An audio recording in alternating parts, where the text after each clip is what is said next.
नमस्ते साथियों, मैं हूं उदयपुर से एडवोकेट मुकेश कुमार गोपाल। आज का हमारा टॉपिक है मुकदमा हारने की मन में हमेशा घबराहट रहती है। यानी आपका कोई मुकदमा चल रहा है और आपके मन में हमेशा घबराहट रहती है। रात को आपको अच्छे से नींद नहीं आती है कि कहीं मैं मुकदमा हार नहीं जाऊं, कहीं मुझे सजा नहीं हो जाए, कहीं मुझे पैसा देना नहीं पड़ जाए, कहीं मेरा पैसा डूब नहीं जाए, कहीं मेरी संपत्ति चली नहीं जाए। एक मन में डर रहता है हमेशा और नींद उड़ चुकी है आपकी, तो ये वीडियो आपके लिए बहुत ही हेल्पफुल होगा। क्योंकि मैं एक एडवोकेट हूं, मैंने महसूस किया कई क्लाइंट इस विचार में बहुत ज्यादा परेशान रहते हैं, कहीं तो बीमार भी हो जाते हैं।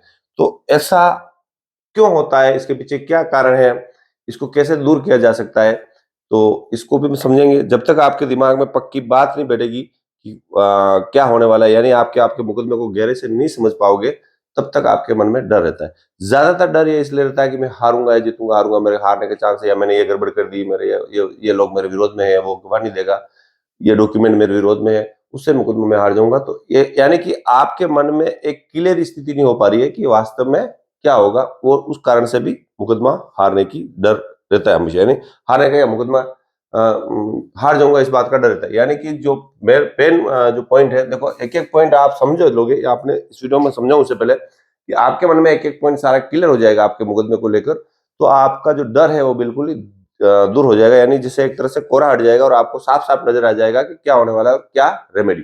भले ही आपके वकील साहब ने या भले ही किसी भी व्यक्ति ने आपको ये बोल दिया कि तुम मुकदमा हारने वाला है, तो आप इस बात को लेकर भी डर रहे हो तो भी आप गलत करोगे, क्योंकि वीडियो में मैं इस बात पर भी चर्चा करने वाला हूं। तो वीडियो शुरू करते हैं। सबसे पहले जो मुकदमा हारने का जो डर रहता है, उसका जो मेन कारण है कि आपको स्थिति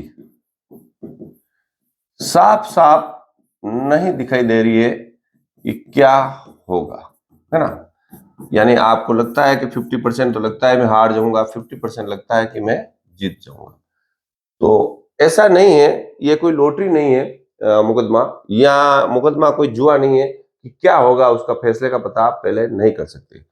जो व्यक्ति 40 साल, 50 साल, 10 साल से लगातार मुकदमे लड़ रहे हैं, जो व्यक्ति कानून पढ़ के आया है, जिनके बारे आपका तो फर्स्ट मुकदमा हो सकता है, सेकंड मुकदमा हो सकता है, जो हजारों मुकदमे लड़ चुके हैं, उनको पहले से ही स्थिति क्लियर होती है कि इस मुकदमे में क्या होगा। यानी कि वो 95% से भी ज्यादा ये आपको बता सकता है कि मुकदमा हार या जीत हो। अब दिक्कत क्या आती है आपके सामने कि आपको किसी व्यक्ति ने बोल दिया कि इस पॉइंट पे आप हार सकते हो, है ना। तो आपको उस बात को आपके दिमाग में बैठ गई। हो सकता है इन वकील साहब ने बात को नहीं समझी हो, या हो सकता है गलत समझी हो, और आपके दिमाग में बात बैठ गई ना, आपकी टेंशन चल रही है, मुकदमा 10 साल चलेगा, 20 साल चलेगा, तब तो टेंशन में मर जाओगे, जीत हार तो बाद में रह जाएगी। तो ऐसी स्थिति में अगर आपको किसी एडवोकेट ने कह दिया है, या 1 मिनट के लिए जज साहब ने भी बोल दिया नहीं नहीं तुम्हारे पक्ष में नहीं होगा, तो जज साहब ने क्या पूरी फाइल पर थोड़ी पड़ी होती है, एक एप्लीकेशन, 2 एप्लीकेशन, और जिन जज साहब ने बोला है क्या वही आपका फैसला करेंगे? हो सकता है वो चले जाए, दूसरा फैसला करेगा, है ना। तो ऐसी स्थिति में आपको क्या करना चाहिए, कम से कम 3 अच्छे एडवोकेट से सलाह लेनी चाहिए। पूरी पत्रावली ले लो, उसकी कॉपी करा लो, है ना, 3 सेट बना लो, पूरी पत्रावली के 3 सेट अच्छे से बना लो, और 3 अच्छे लॉयर। अब आपके दिमाग में आता है कि सर हमारे यहाँ तो अच्छे लॉयर नहीं मिलते हैं, ये हो सकता है आपके यहाँ अच्छे लॉयर नहीं हो, जैसे सिविल के नहीं हो, फौजदारी के नहीं हो, क्रिमिनल के नहीं हो, किसी भी एक टॉपिक पे रेवेन्यू के नहीं मिले, तो आपको सलाह लेनी है उनसे, मुकदमा तो लड़ा लेनी है ना। तो सलाह लेने के हो सकता है आपके शहर में नहीं, शहर से बाहर को दूसरा शहर, वहां के अच्छे फेमस वकील साहब है, उनके पास जाइए और उनको आपकी पत्रावली पूरी दिखाइए और एक कॉपी दीजिए, और उनकी जो भी फीस है, भले वो 1000 रुपए फीस लेते हो, भले 2000 फीस लेते हो, इससे ज्यादा कोई एडवोकेट मेरे हिसाब से सिर्फ सलाह देने के नहीं लेते होंगे। ज्यादा लेते हो तो आपकी अगर देने की क्षमता है तो आप देकर वो भी करवा सकते हो, है ना। तो उनसे जाके आपको पत्रावली बताइए और उनको बताइए कि इस मुकदमे में क्या फैसला होने की संभावना है। दूसरा, यानी एक तो संभावना जाननी उनसे, तीसरा हमने इसमें क्या गलती की है जिसको हम सुधार सकते हैं, जीतने के लिए हम क्या करें।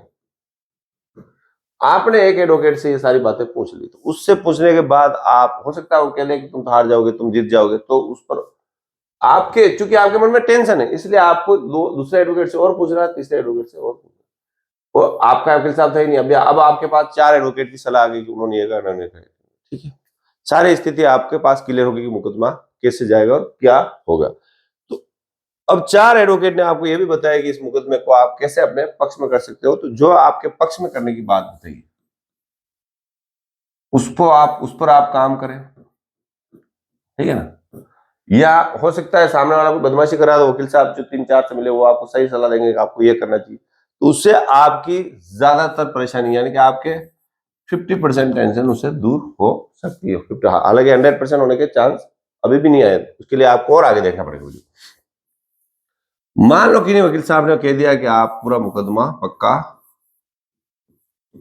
हारेंगे, है ना, चारों से मिले 4 ने कह दिया हारेंगे, है ना। तो मैं आपको एक बात बताना चाहता हूं कि आप, वकील साहब ने क्या बोला, आप मुकदमा हारेंगे, जीवन नहीं हार रहे। हो सकता है वो संपत्ति चली जाए, तो आप इतना रोना रोगे कि संपत्ति चलेगी, मेरा सब कुछ चलेगा। हाँ, संपत्ति जाना बड़ा मुश्किल है, दर्द भी होता है। उसके लिए आपके पास अपीली कोर्ट है, यानी कि आपके डिस्ट्रिक्ट कोर्ट में चल रहा है, सिविल कोर्ट में चल रहा है, फिर डिस्ट्रिक्ट कोर्ट, फिर हाई कोर्ट, फिर सुप्रीम कोर्ट। यहाँ पर लंबा मुकदमा चलता रहता है। तो कई बार जब मुकदमा बहुत लंबा चलता है तो सामने वाले पक्ष राजीनामा भी कर लेते हैं कि यार लंबा चल रहा है। तो समय के साथ क्या होगा ये आप नहीं कह सकते, समय के साथ परिस्थितियां चेंज हो जाती है। आपकी जो परिस्थिति है कल सामने वाले हो जाए, सामने वाले के परिवार में ऐसी कोई घटना घटित हो जाए या आपके परिवार में ऐसी कोई घटना घटित हो जाए जिससे कि आप फिर मुकदमे के राजीनामे के चांस बढ़ जाए, तो ये भी आपको टेंशन लेने की जरूरत नहीं है। आपको हो गया, चलो एक कोर्ट से हो गया, दूसरी कोर्ट में लगाए।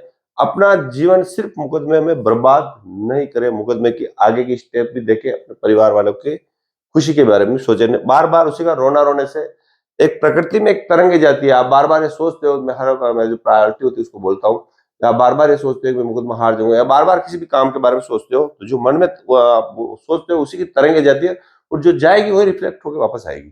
तो आपको खुद को, अपने आप को में आना, अपने आप को, अपने जो भी आपके ईश्वर है उनके प्रति आपको आस्था रखते हुए पॉजिटिव आपको सोचना है। यानी कि जो मुकदमा होगा 3-4 एडवोकेट से पहले सलाह लीजिए। सलाह लेने के बाद आपके सामने सारी स्थिति क्लियर हो जाएगी। कुछ गलतियां जो आप कर रहे हो वो गलतियां आप सुधार सकते हो।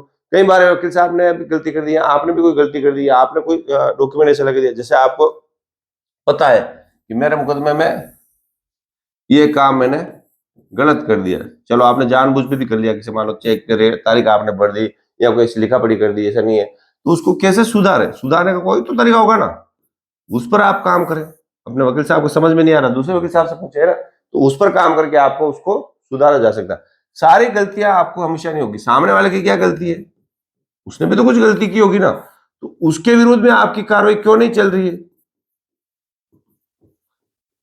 भाई सामने वाले ने आपको झूठा डॉक्यूमेंट बना दिया, आप नहीं मांगता तो उसने झूठे गवाह कर दिए, तो सारे कोर्ट में तो झूठा गवाह कोई पेश करता है तो उसके विरुद्ध कार्रवाई, तो वो कार्रवाई आप क्यों नहीं कर रहे हो। कोई कोर्ट में झूठ बोल रहा है तो उसके विरुद्ध आपने मुकदमा क्यों नहीं किया, थाने मुकदमा क्यों नहीं किया। ये सारी कार्रवाई भी आपको करनी चाहिए, जिससे कि सामने वाला भी फंसे, और जब फंसता है तब राजीनामे पे आ जाता है ना। और तीसरा,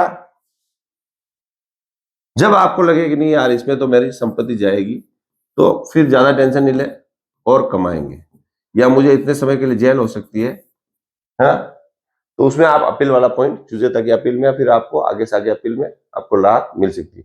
तो जो इतने सारे मैंने वीडियो बनाए, 500 के करीब वीडियो बनाए, उनमें से ये वीडियो मैंने नहीं बनाया क्योंकि फिर भी मैं चाहता हूँ कि मेरे जो क्लाइंट है वो टेंशन से बाहर निकले, यानी उनको कोई टेंशन नहीं हो, इसलिए ये वीडियो जरूरी है। तो वीडियो पूरा देखने के लिए धन्यवाद, चैनल को सब्सक्राइब करें, थैंक यू।